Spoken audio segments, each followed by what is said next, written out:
So this was actually, this program was based on a bit of research that I did in an article that I have read lately, and questions that I've been asked also from people who have accessed my services, and really focuses on, when should I start making that transition as a stay-at-home parent going back to work, and what does that really look like, and how can I make those decisions a little bit more informed, and so that I'm, making sure that I'm covering all my bases and considering all my, all my situations that I need to kind of keep in mind. So that's sort of the spirit of today. So really, I need to give a shout out to Christine Walker, who was actually the person who wrote this particular article that gave me the idea of kind of conceptualizing this all together. So we got to give her a little bit of props, but we'll move forward. Today is really just about giving you an opportunity to look at some of those key issues that face a stay-at-home parent, and especially as you transition back to work, and definitely to provide you an opportunity to share and learn.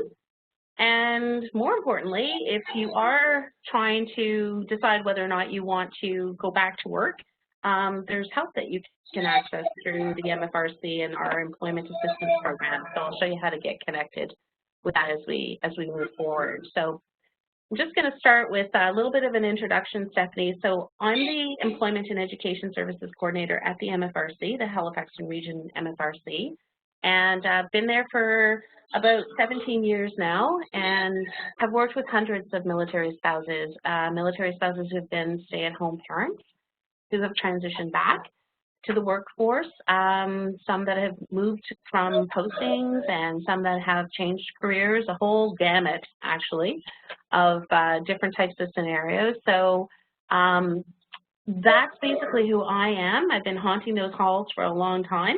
And Kara, my producer, my behind-the-scenes extraordinaire producer, she's been with the organization for a long time as well. So she's graciously decided to help me out today. So if I look good, it's because she's done everything that she needs to do. So we'll move forward. So I guess the first question, Stephanie, I'd like to maybe kind of put out there is that, when you think about going back to work, what is your main concern or motivator? For me, my youngest child is starting pre-primary in September, so that's kind of what's motivating me to start thinking about what I'm going to do, because I'm just kind of undecided if I'm going to pursue what I did before I became a stay-at-home mom, or if I'm going to go down a different route. Right. And maybe looking at a potential career change if it's not something that would necessarily support you and your parenting responsibilities, and does that give you kind of some concern as well? Yeah, that's for sure. So my husband's in the Navy, so he's, like, for the next year, he's away quite a bit. So if I go back in the workforce, I have to find something that's, flexible, possibly part-time. Yeah. Good hours for childcare. Exactly, yeah. The pickups, the drop-offs, all of those kinds of things when you're the single parent, right, during a deployment. Yeah. So that really gets us into the first factor that Christine had talked about in her article, which is really when is the best time, or when do you consider timing your transition into the workforce? And for some, this is really, it's so varied, because at the end of the day, for many, it's going to take a significant amount of collaboration in your family unit, right, to make this transition a success, regardless. Like you said, there's going to be some deployment, so you're going to be, on your own, and whether you have a social network there that you can rely on. But having that understanding of when is it actually a good time to transition is key. And like you had mentioned, your little one is going to be starting school soon. So, the whole concept of looking for a job is a full-time job. And I think in my practice for those many years that I've been in it, it's the single most unrealized or unprepared situation that people have, is just how long and how much effort it actually takes to look for work.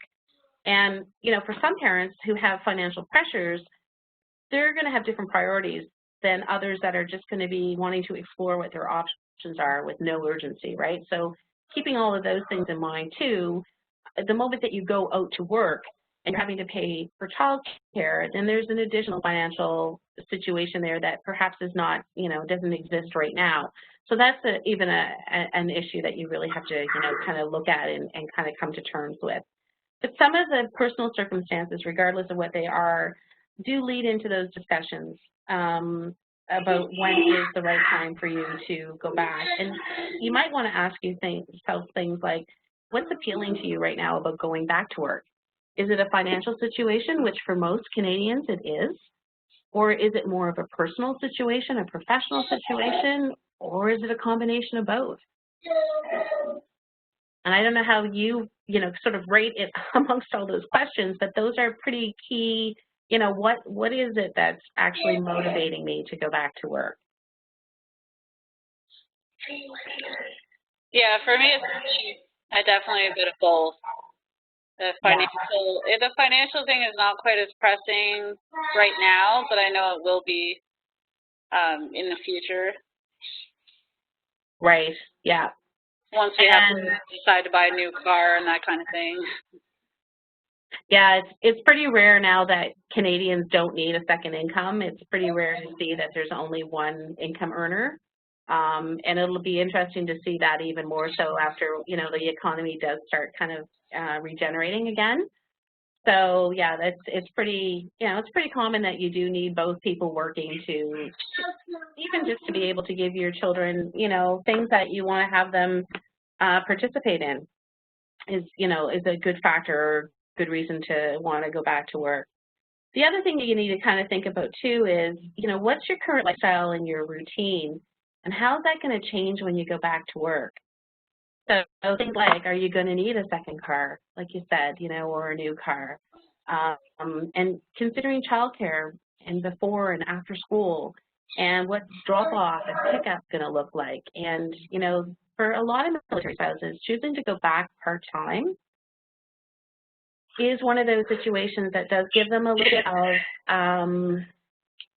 an opportunity to sort of test the waters. What does this actually look like? If I can do this part-time and maybe do it 15 to 18 hours a week, then what does it look like if I go, you know, a little bit further and I get a little bit more, as my children get older, I get a little bit more into my career. So testing those waters sometimes is all about when you time your transition too, right?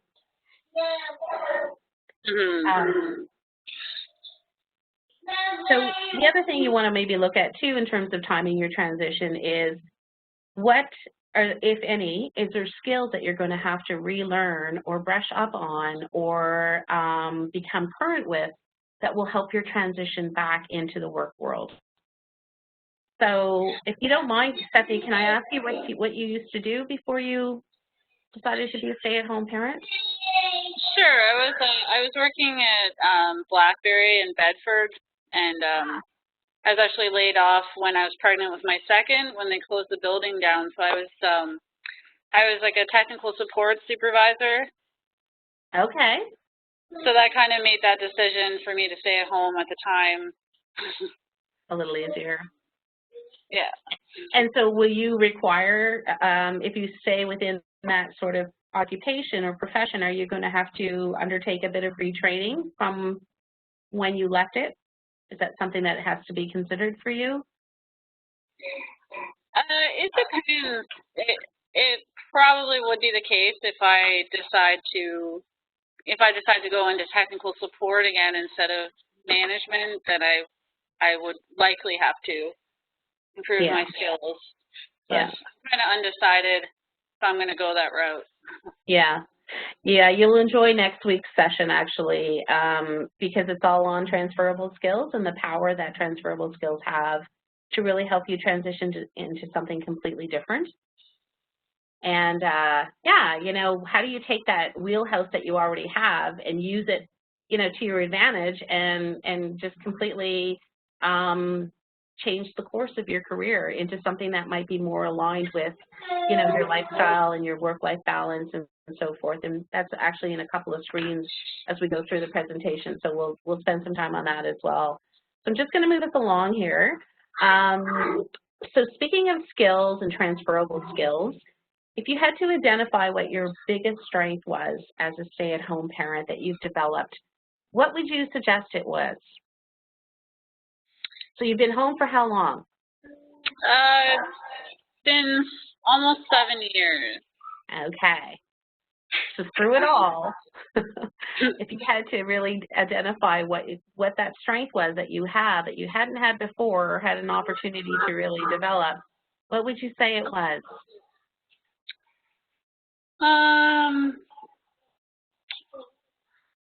Sometimes maybe managing stress. Yeah. That might be one. Yeah. Like you said, sometimes it's better than others, right? Yeah, but two of my younger kids are I have one kid with special needs and my youngest, they're very similar, so it's almost like I have twins. So I always get comments from people and, you know, they don't know how I deal with that.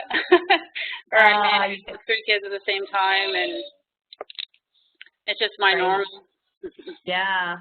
Sounds like you've got great resolve. Like you're just, yeah, you're pretty forthright, steady, and just get it done. And obviously other people recognize that in you. Yeah, I think so. Yeah, which is, when you think about it, in terms of an employer and an employer looking at, you know, strengths of an applicant, that's definitely something that would be paramount in someone who would be a manager or who would be, you know, like a project manager or somebody who was in big picture kind of scenarios, right? So that's a fantastic skill to have and well learned, I'm sure, based on your experience of being home in the last couple of years. Mm-hmm. So one of the absolute highlights, I got to tell you, of what I do for the MFRC is helping clients uncover, and I probably should say rediscover, their strengths and competencies. And I hate to say this, but it's all done I'm saying it in a place of honor, Stephanie. You're very typical of the type of client that I work with. A parent who's been at home raising their children and has now find themselves, you know, in that sort of the last stage of having at-home kids before preschool begins. And we use a prior learning model to really help people identify what their strengths are. And it's a really amazing process to go through that, because most of us, for the great masses, we walk around kind of unconsciously skilled. Like, we know we have skill, but we really don't know, you know, it's not at the tip of our, you know, our tongue all the time to start rhyming off what our skill sets are.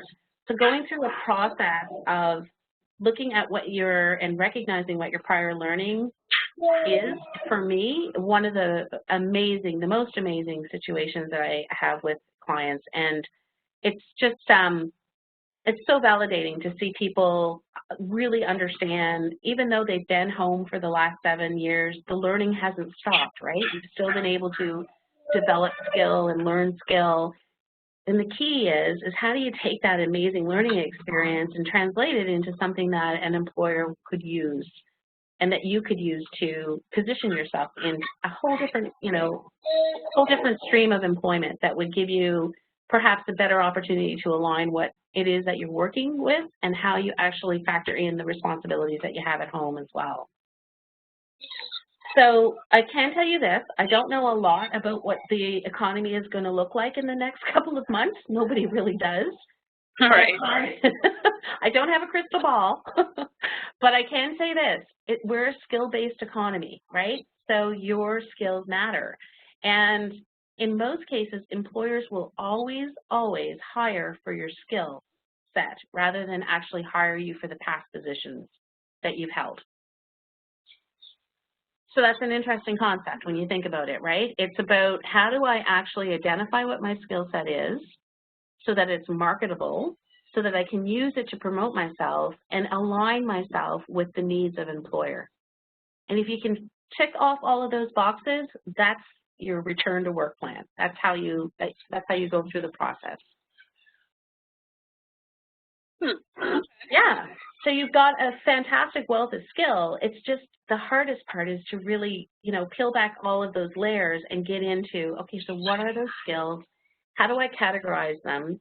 How do I identify them as my strengths? And then how do I put that forward, leading with my strengths as a strong applicant to, a position that I'm interested in?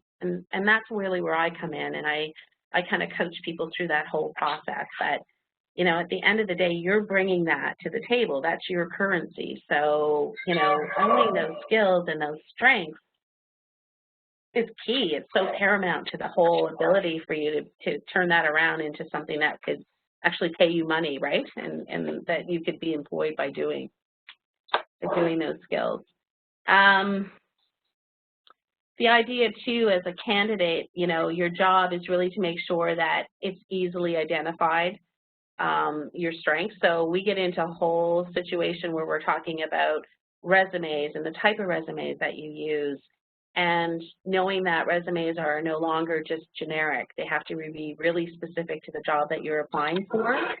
So those are other things that I can assist with and help you through that process. And I had a conversation with somebody the other day who was wondering when the best time was to go back to work, and should they have a current resume. And I mean, maybe I'm a little jaded, but I always believe if you have the resume, if you've started on the resume, regardless if it's next week that you begin to look for work or next year, at least you've gone through some form of the process and you have a really good understanding of where your strengths lie, and how do you actually, what are those jobs that are actually available to you now that you have that, really powerful understanding of who you are as a candidate. All right, so did you have any questions at all on that, on strengths and how you uncover that? No, but actually I was kind of wondering, because yeah, obviously I haven't touched my resume. But, typically, like stay-at-home moms, like, do you list that on a resume, or? So it would really get down to, a great question, by the way, it would really get down to the type of resume format that you could use. And I always believe that the best thing to do is to put you in a situation where you're leading with your strengths and not having to justify an absence, let's say, from work, right? So you never want to be in a situation where right off the get-go, you're trying to put yourself forward as a potential candidate, and already by the type of resume that you've used, you're on the defensive because there's been some movement or there's been some absences with your employment history. So most of the time, people will defer to what's called the resume format is called a skill-based or a functional style resume, and less on the chronological, so that, you're looking at, these are the skills that I have within my abilities, and this is what you're looking for, and matching the two up. So it's a whole different approach to presenting your information. So your question was, do you actually put down that you were a stay-at-home mom? I would always say if it's going to enhance your candidacy, then yes. If it's not, if it's going to raise a red flag, or if it's going to be something that somebody is going to question, then that's the topic of conversation during perhaps the interview. The resume itself, its sole purpose, it's a marketing tool. It's really to get you in the door to get the interview, right? So you don't want to give so much away. You want to be strategic about what you present, and you really want to make sure that it has to do with the needs that that particular employer has for that particular job. Okay. Yeah. So sometimes just even choosing the right format to use in a resume could make all the difference in the world. Because, there is life before kids, right? And there's life after kids. So, how do you actually take from both of those learning experiences?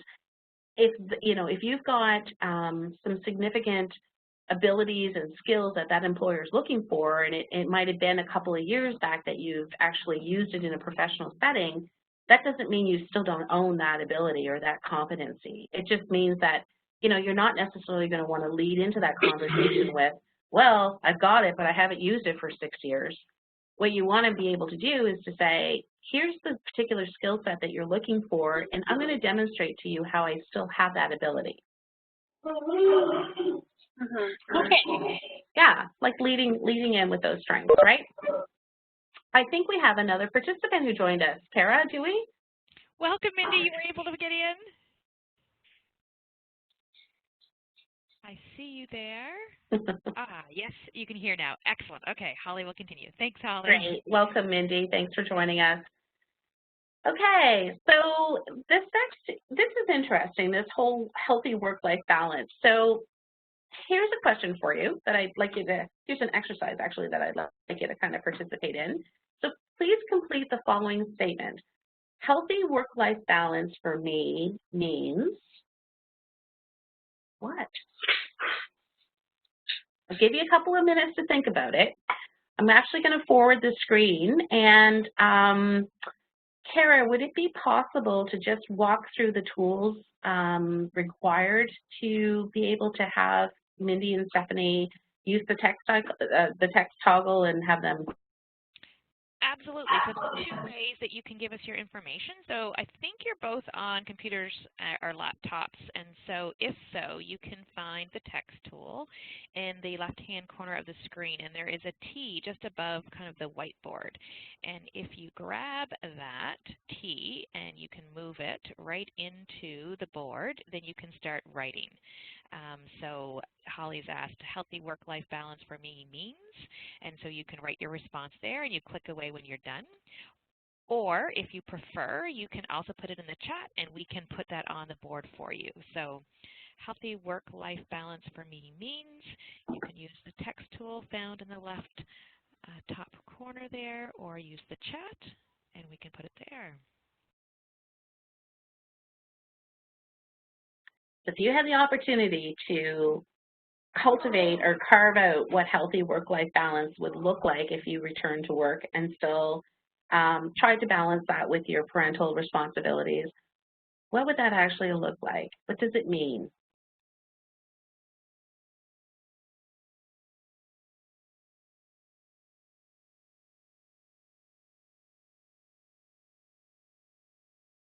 Boy, did you pick a good time to arrive, Mindy.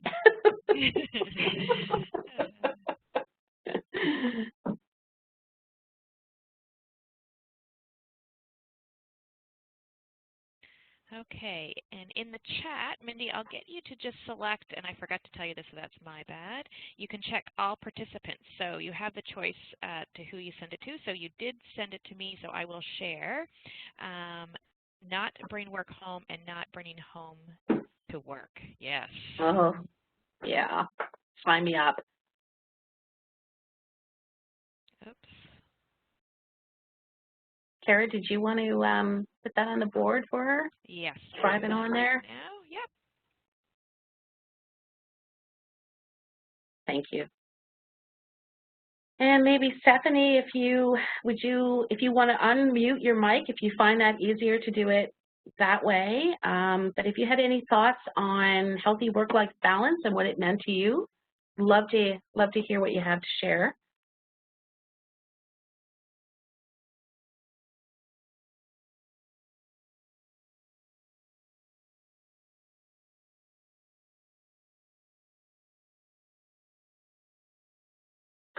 One of the things that I've realized during our stay-at-home phase of our existence in the last couple of months is that healthy work-life balance for me really means flexibility. I find that I learned that the hard way, and I'm going to try and click away here so you can see mine. Yeah, sorry, I did it in yellow. But I have a whole new appreciation for being able to be flexible and taking that with me as an indicator to, being able to continue to serve my clients as well as to keep my own mental health in check. Kara, did you want to share yours? Did you have any comment that you wanted to just in the spirit of us sharing here on what healthy work-life balance means for you? I think it is. I like the flexibility or balance. I think that's the other, is the balance of those two. And like you said, this has been a unique time to be able to figure out what that is. So that's really important, to be able to balance the things that are going on in your family and happening, and work, and being able to roll with that. That would be really important to me, yes. Yeah, for sure. Yeah. Okay, so that really brings us to factor number 3, which is about assessing what your work-life balance needs are before you start to think about returning to work, and whether or not that's something in your near future, or something that you're just starting to warm up to. One of the most important decisions to have, I guess, with your home team, with the people that help you support your family, is going back to work, and how do I actually balance all of this? So there's a huge difference, as we know, between working full-time away from the home, or even part-time for that matter, and setting one's hours while they're working at home. So most important question to begin with is really, what are my needs, and what has changed since I've been in that work mode?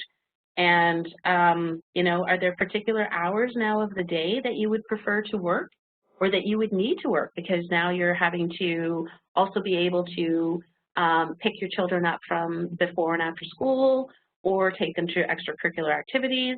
So maybe, prior to having children and being in that parental role, things were a little bit more flexible for you, because obviously, in most of our cases, we've just had ourselves to really be responsible for. But now that we have the little kiddos into the mix, what are some of those things now that have changed? And really, the hours of a person's day is one of the most common concerns that people have when they return back to work, because all of a sudden now I'm potentially out of the home for 40 hours a week, or 35, or 10, or 15, and how do I readjust so that I am able to really have an opportunity to still maintain that work-life balance? So you got to ask yourself, what's the kind of commute that you would be willing to even consider? Maybe there's the perfect job, but the perfect job could be in Windsor. So now all of a sudden you're looking at an additional 30 to 40-minute commute. And does that really add to the work-life balance that you're trying to maintain and sustain, for that matter? And are you returning to an occupation or a profession that really doesn't promote healthy work-life balance? That's a question too, and I know, Stephanie, you had mentioned briefly whether or not that is something that you would even consider doing, going back to your original job, because maybe you would be working in an industry or for an employer that doesn't necessarily value what work-life balance is. And, for me, like I said, flexibility is huge, and having that flexibility is such a variable that's different for everyone. Are there times, though, that you could be potentially experiencing a deployment and you need to have an employer who's going to be more flexible during those times? So lots of things to think about in terms of that whole work-life balance. It's a probable, it's something that you're able to hopefully have conversations about with an employer if you're going back to an existing job, but definitely if you're going towards a new direction, these are some of the questions that you might want to consider formulating before you go into an interview. And how would you actually speak to that in a way that you're not necessarily presenting not problems, but challenges for the employer, but you're doing it in a way that they understand that, this is your situation, this is something that's important to you, and you want to be able to create that in the workplace. For some, it really is about, considering a different work environment from what they left, and there's nothing wrong with that. This is a huge transition regardless. So, I know when working with military spouses over the years, a lot of them have really gravitated to working from home. And what does that look like? Is there opportunities there, legitimate opportunities for you to consider that would allow you to be able to work from home, set your own hours, still be able to be there for the children, and to maintain that healthy work-life balance? And those are questions, and those are issues that we can certainly explore together. If you want to reach out to employment support, those are things that would would be really good topics of conversations to have before you actually decide whether or not this is the time for you to start thinking about, returning to work. Okay, is there any questions? Mindy, are you you good to go there? Are you still with us? Stephanie, okay, good to go. All right, let's move along. So there's a whole concept in career development, and it's value alignment. And it's just a fancy word for saying, does my job actually have meaning and purpose? And do my values align with the values of my organization or the values of my employer? And to be honest with you, when you look at values and you look at what it is that you do during the day, if those two things don't align, this wonderful, horrible thing, / horrible, wonderful, happens, and it's actually called disenfranchising. And so the littlest of things, which maybe at one point in time you could probably deal with, if your values are not aligned with your organization, the littlest things can probably tip you over. So it's really important for some, and I'm going to ask you this question and ask you to reflect on it, but to actually have a job that has the same meaning and purpose that reflects your own personal values or your own personal worldview. So here's the question for you. How important is it to you that your work reflects meaning and purpose? And what I'd like you to do is, I've got a bit of a scale here, one being not at all, meaning that, you're pretty neutral with it. It's not something that you would even, consider bringing to work. Or the very opposite end to that is it is extremely important for me to have a value that is, that my organization that I'm working for has the same values and worldview that I have.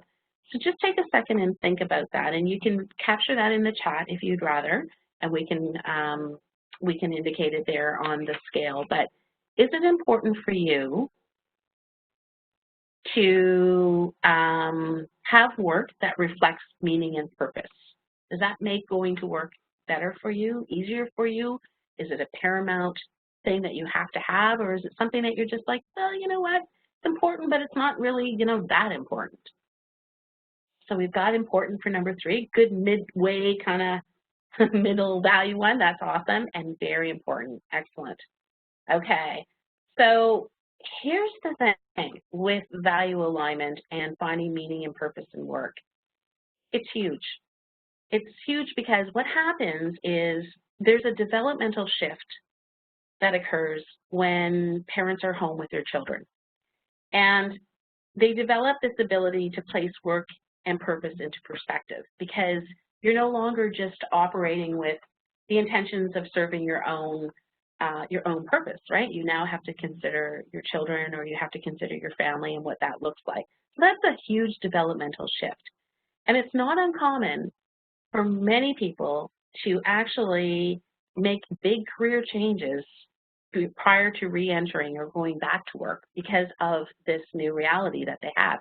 Totally not common. In fact, that's, really over, I would say, 50% of the reasons why people go through career transition. It's because they've had a job in the past that, was great when they were single, or that they didn't have children and they were career-minded, and that's where they set their priorities.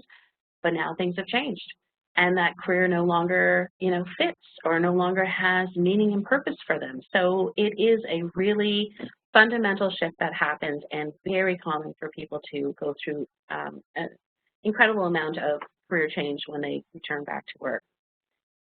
And we call that in career development sort of a time to pivot, embrace, and intentionally explore what those options are, right? Like what yourself, okay, this isn't going to work for me anymore. I need to get something else. I need to get a job that actually aligns and has meaning and purpose for me.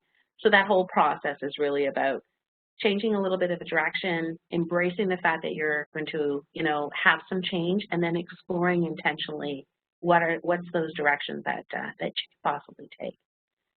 So that whole idea of having meaningful work is so deeply personal for many people. And, you've got more hours spent at work each week than on anything else.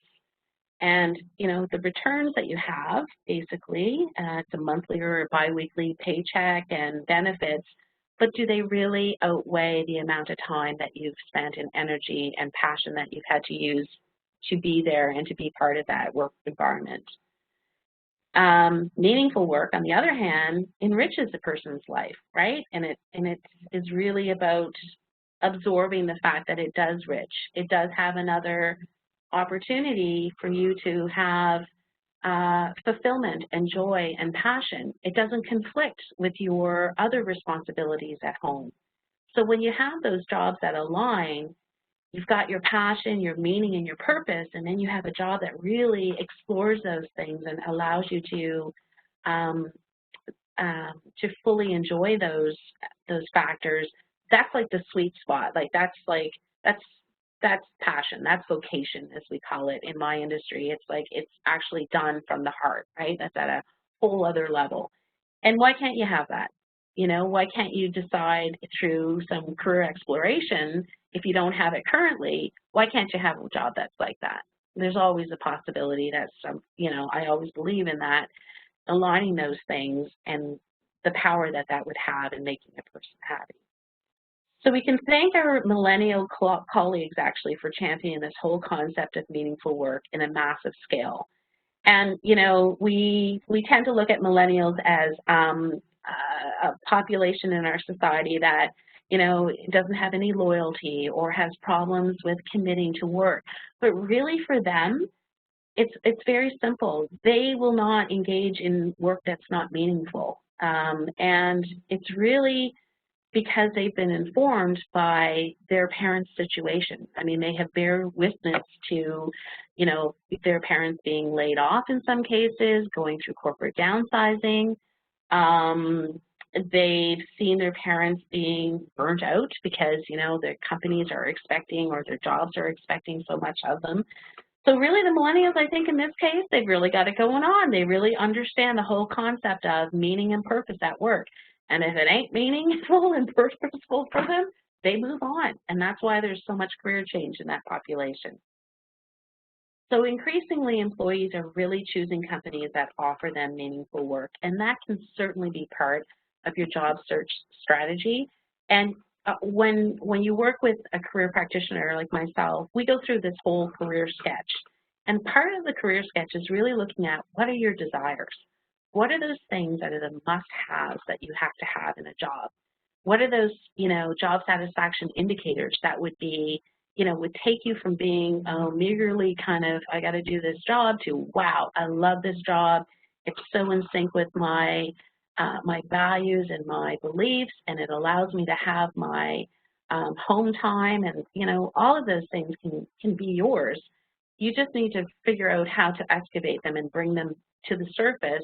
And then accordingly, how do you actually begin to look for work with those things in mind, with that information in mind? All right, so that is factor 4, which basically brings us to the end of the presentation. And if you can, if you want to unmute your mic, and, you know, this could be a great time for us just to look at, yeah, what are some of the questions, maybe the concerns that you have about going back to work, timing, all of those kinds of things. I'll open it up to you guys if you want to ask me any questions in the chat as well. And we'll just, yeah, we'll see what comes up. There was a question, not a question, there was a statement here, Stephanie, that you had. Not only the one thinking about career change as my previous job, the hours were also changing. Yeah. So, you know, that whole concept, of trying to be a military, like living the lifestyle, supporting a military member, living the lifestyle of the military, and also trying to navigate your own career. And that has been something I can tell you, I've been at this particular MFRC for, like I said, 17 years, and it's been an ongoing advocacy for us to bring this up, and that is, you know, trying to, what are those, how do we align their lifestyle, how do we align military spouses' lifestyle with career opportunity? Even, you know, valuing the fact that military spouses have their own professions, and each time they're posted, unfortunately, they're in a situation where they have to leave their job, recreate themselves, move to a new community, lose seniority, lose their own career advance. There's so much there to consider. And I so get that, Stephanie. It's like, you know, how do you find a job that could be mobile, perhaps, that would allow you to still have your own career, allow you to develop seniority, but work for an organization that might be national, right? So if it's located in Esquimalt, there's a location in Halifax or, you know, Shiloh or whatever the case may be. We've done so much work as frontline employment support people to bring those concerns up through the chain, because it really is so impacting for people to have to recreate themselves every time there's a posting. And so unfortunate, you know, but things have gotten better. There's a couple of initiatives that I'll put in a post-session email for you guys, and that is about, you know, career mobility. And there's a couple of networks if you haven't already joined them. And currently there's the Department of National Defense casual roster initiative where they're actually formulating a roster for casual employment so that they can, you know, they're just recognizing the fact that it's hard to be a military spouse who's posted around a lot and have a career at the same time as well. And so looking at the chat, Holly, also Stephanie mentions that concern of the 7 years on the resume and that some employers may not bother interviewing because of the long blank on the resume.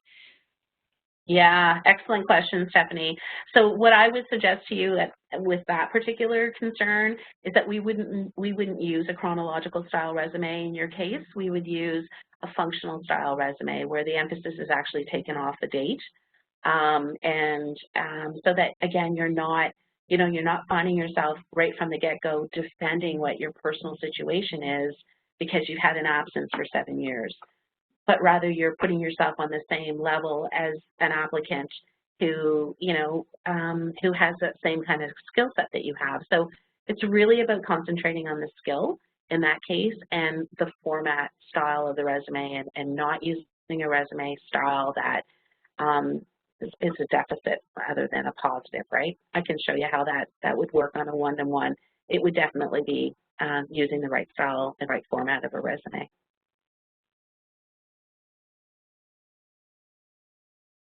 Yeah, that's my pleasure for sure, yeah. Mindy, is there anything pressing or anything? I know that you kind of came in there after a couple of slides that we had started, but is there anything that I can answer directly for you? Is there something that you're wondering about that maybe was covered in the first couple of screens that you might have missed?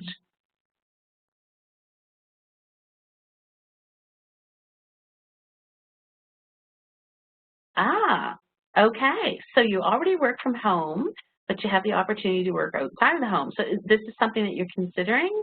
Ah, yes, right. That's a neat situation to be in, isn't it? So, yeah. Well, you know, a lot of positives for both, right? And I guess one of the questions would be, what's so appealing for you to be able to, you know, switch things out? I'm trying to weigh the pros and cons for sure. I'm just reading your chat. You know, why is it appealing for you to work outside the home? And is that a motivating factor for you? Does there happen to be a common field that military spouses pursue that have great work-life balance? Oh my goodness. No, there isn't. You know what? Military spouses run the gamut, just like the rest of the population. Everybody has, you know, has come to the military lifestyle with very different backgrounds. And so, no, there's not really a common field. I know there's an awful lot of military spouses that work for financial institutions and banks because they are able to post around with their spouse. So, you know, if I work for TD, you know, in Toronto, probably a good chance that I'd be able to work for TD Bank when I move to a different province. But the work-life balance thing seems to be really focused on the individual employer. And these are questions that, you know, formed in the right way, can definitely be powerful in an interview. So you know that time when they say, so do you have any questions for me? And, you know, the worst thing you could ever say is, no, I think you've covered it all.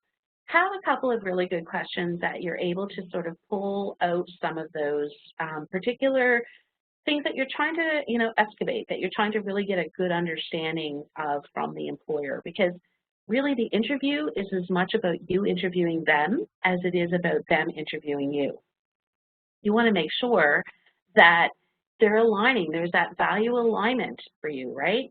If you're a person who wants to, let's say you're a person who thrives really well in being very you know, you've got self-management skills. So you like to work independently. You like to know that your manager is available when you need them. But for the most part, you don't want to have somebody breathing down your neck, so to speak, every time, you know, you're trying to get your work done. In an interview session, if someone is saying to you, so, you know, we're pretty hands-on in our management here. We like to really, you know, keep our eye on things, and we like to make sure that people are, you know, that they understand what is expected of them. You're kind of, you know, you're kind of going to see right then and there, woo, there's a little bit of a value difference, right? So it's really important for applicants to really take the opportunity, and I know we're on a different subject here, but to take that opportunity to really formulate some key questions for the interview so that you get a really good understanding of what that work environment potentially looks like. And here's the thing, here's the really funny thing. If you've gotten an interview, congratulations, because you've beat out about 98% of the competition. So that's success in itself. But the idea of the interview is really about, they know you're going to be able to do the job because they've seen it in your actual resume. You've been able to just demonstrate it in your resume. What they need to know in the interview is how you're going to do the job. And that's why they ask, you know, situational based questions, because they want to know, okay, in this particular environment or situation, how would you respond? So, you know, they're carefully constructed so that they get the most out of that 40 minutes to 60-minute, you know, interview with you. But that's not to say that you can't take the opportunity as well to have a couple of key questions yourself that you would be able to ask that would give you more information about that organization, and, you know, that would allow you to make a more informed decision. And certainly I can help you develop some of those questions as well.